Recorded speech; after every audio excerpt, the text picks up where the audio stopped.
شاهدنا اليوم التأثير الموجود بسبب نزول الصرف.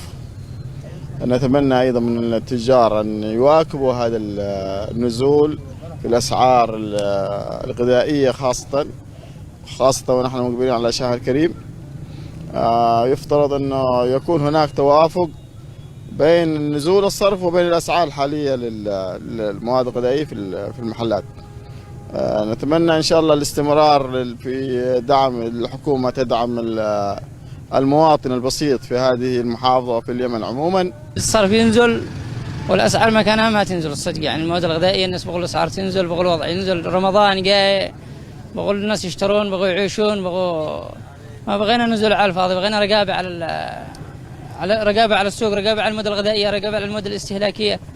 أما كذا الصدق يعني ماشي، خرج نزول على الفاضي، والناس اللي معه اللي راتبه يعني بإذا ما تخارج اللي راتبه باليمني والسعودي.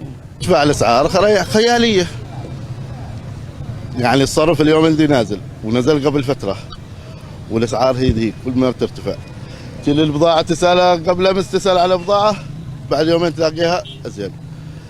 السبب ما أنت عارف، صعب المواطن إنه يشتري يقضي حياة رمضان. إذا قضى حق أسبوع في رمضان ما بيقدر يقضي حق بقية الشهر، وذا ايش بيصلح المواطن؟ يا انه كذا يا كذا، يا يسرق يا ينحرف. بس هذه البلاد اللي بغته، وهذه الحكومه اللي تطلبها من المواطن، يا اسرق ونهب يا الموظف ارتشي ومشي امورك. ربنا يصلح البلاد ان شاء الله ويصلح تجارنا. فهذا شهر رمضان مبارك، وباذن الله ان تكون هناك الرحمه موجوده في قلوب هذول التجار. المواطن الان يعاني تكاليف حياه، تكاليف اسر، تكاليف كل حاجه في الحياه. فنتمنى من السلطه المحليه ونتمنى من التاجر ان تلين القلوب للشهر هذا الكريم وللمعاناه المواطن. وباذن الله ان شاء الله نامل في البلاد هذا خير، وفي تجارنا ان يكونوا ذات قلوب وذا رحمه.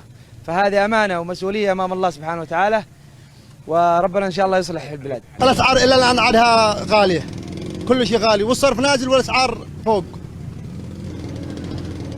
والله بعضهم ما بيقدر شيء، بعض الناس على الحديده يمكن يا الله انه ياكل جهاله بقوت اليومي.